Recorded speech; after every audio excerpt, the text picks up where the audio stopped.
amigos da JPTV e do portal JP News. Já estamos no ar com mais uma edição do nosso estúdio aberto. Ao meu lado está Clarice Almeida. Tudo bem, Clarice? Tudo bem, Adriano? Bom dia. Olá a todos que nos acompanham pela RPM. E bom dia, boa tarde ou boa noite aos internautas que irão nos assistir a qualquer hora do dia. Muito bem, temos notícias interessantes, começando com a área de cultura, porque foi anunciado nessa manhã que haverá carnaval, sim, em Montenegro 2016, né? Isso mesmo, Adriano. Nos últimos anos, né, nessa época, assim, de dezembro, já começam as especulações a respeito do carnaval, porque várias questões se apresentaram, né, nos últimos 3, 4 anos aí, né, envolvendo problemas com prestação de contas, escolas insatisfeitas por não terem local para ensaio, enfim. E esse ano não é diferente, né? Hoje pela manhã, então, a gente foi em busca da informação sobre o Carnaval 2016. E o que a gente conseguiu levantar, então, é que sim, terá Carnaval de Rua em Montenegro. Ele será realizado no dia 13 de fevereiro, com um perfil um pouco diferente daquele tradicional que a gente vinha acompanhando até então. Esse ano será o Carnaval dos blocos. As escolas não irão participar, né, por questões, como eu mencionei anteriormente, né, de problemas com algumas pendências que ficaram para trás, né, e também pela falta de estrutura, de local de ensaio, etc. Então, esse ano, a prefeitura, né, o Departamento de Cultura, quer incentivar o retorno dos blocos, né, para as ruas da cidade.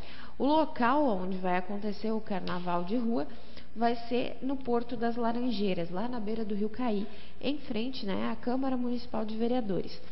Então, a ideia é fazer com que as famílias participem, né, que levem suas crianças, inclusive vai ter carnaval infantil, vai acontecer das 4 da tarde até as 18h30, havendo inclusive a escolha da melhor fantasia, né?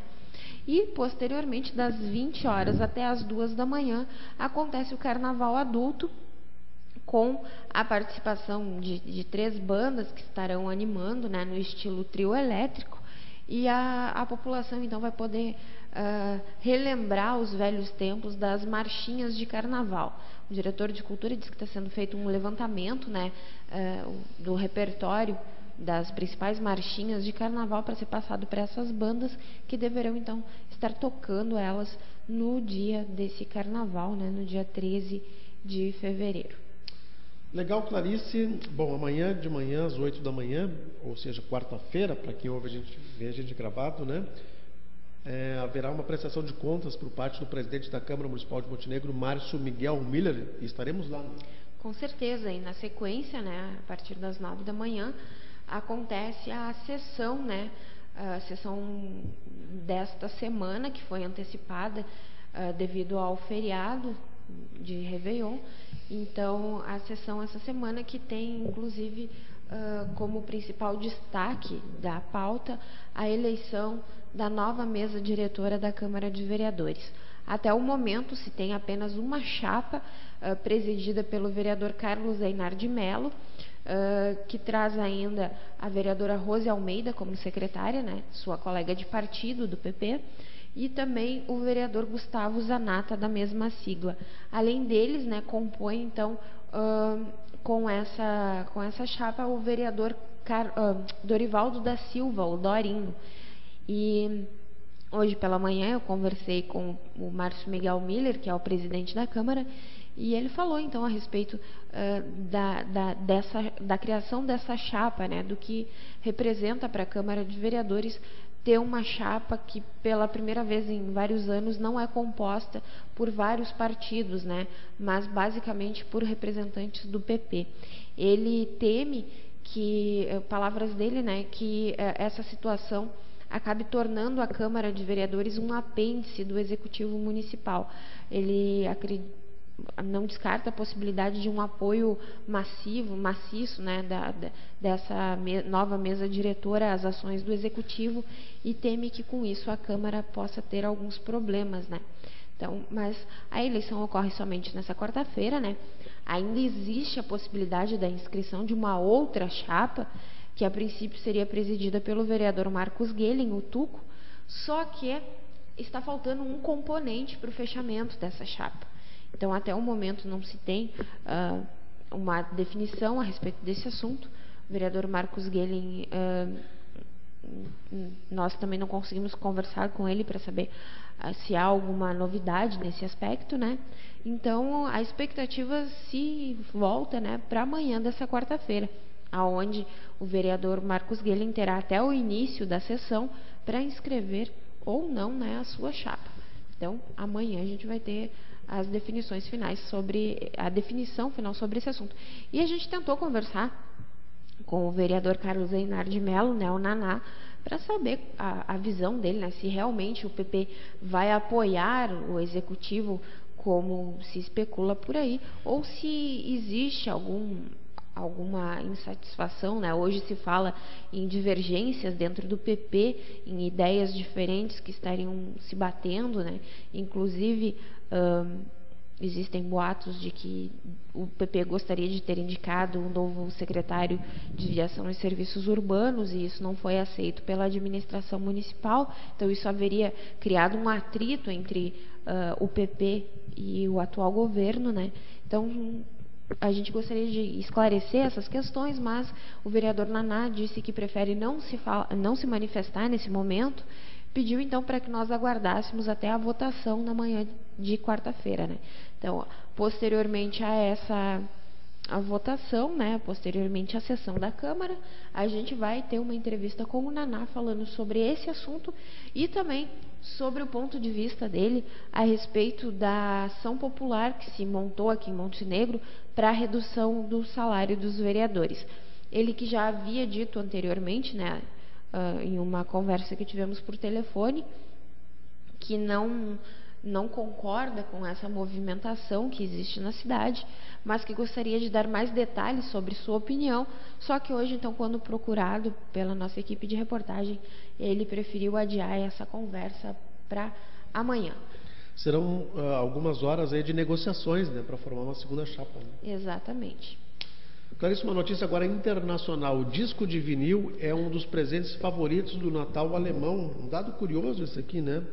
Porque os vinis, mesmo na Alemanha, representam apenas 3,1% do consumo. Mas em 2014, mais de 1.800.000 discos de vinis foram comprados nas lojas da Alemanha. Quantidade que não era alcançada desde 92. Exatamente. É um dado que surpreende, né? Hoje em dia, que as pessoas elas minimizaram, né, seus dispositivos de música voltados a esse segmento. Mas aqui no Brasil, inclusive aqui em Montenegro, a gente conhece pessoas, eu conheço pessoas que gostam muito do vinil, que preservam, né, esse material, tem coleções de discos antigos e que não trocam a qualidade sonora do vinil por nenhum outro tipo de tecnologia, né, que são apaixonados pelo vinil e dão graças a Deus quando vem alguns lançamentos, né, quando as gravadoras, né, lançam produtos, né, resgatando trabalhos dos artistas através do vinil. Então, de repente, volta a moda aqui para o Brasil também, né? Já que, como eu falei, tem público para isso. Tem os apreciadores do vinil que se mantêm firmes aí no mercado. Legal, Clarice. Nesta semana, o Jornal Progresso, que circula nessa quarta-feira, estará trazendo, já falando de esportes agora, uma retrospectiva dos 10 assuntos que mais chamaram a atenção dos internautas do portal JP News. Foram muitos assuntos durante o ano de 2014, inclusive esse que houve uma seleção gaúcha de futebol de areia. Teve a participação de vários jogadores aqui da região do Vale do Rio Caí. Também tivemos várias maratonas. O esporte sempre chama atenção, né? Isso mesmo, com certeza. O esporte tem envolvido um número grande de pessoas, né? E além do bem-estar, ele promove um convívio social muito interessante, né? Acaba formando amizades, inclusive. Eu tenho presenciado isso nas corridas que eu participo e as pessoas se aproximam, né? E isso é muito interessante. São muitos aspectos benéficos que o esporte traz.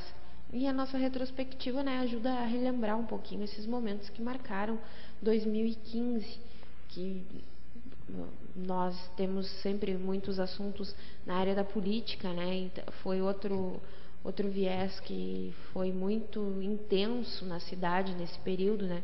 Nesses últimos meses, se teve uma cassação de um prefeito eleito, né? Então foi algo muito marcante, algo que entrou de uma maneira muito grande para a história da cidade, né? E que não será esquecido tão facilmente por quem esteve envolvido, né, em todo esse processo. Várias outras questões movimentaram o nosso ano, né? A questão das cheias também. Esse é um assunto que sempre tem uma grande repercussão nas nossas mídias, né? Principalmente no portal JP News. As pessoas acessam por vários momentos ao longo do dia para se manter informado a respeito do nível, se está subindo, se está baixando, se está estável, a previsão para os próximos dias, né? Então as pessoas conseguem fazer um acompanhamento de uma forma muito clara através do portal JP News, e essa situação das cheias, então, é um dos pontos em que a gente mais tem acessos, né, no nosso portal. Mas são vários assuntos envolvendo esporte, política, né? Enfim, como eu falei anteriormente, que acabam atraindo as pessoas para o portal e fazem então com que a gente tenha argumentos para fazer a retrospectiva do ano.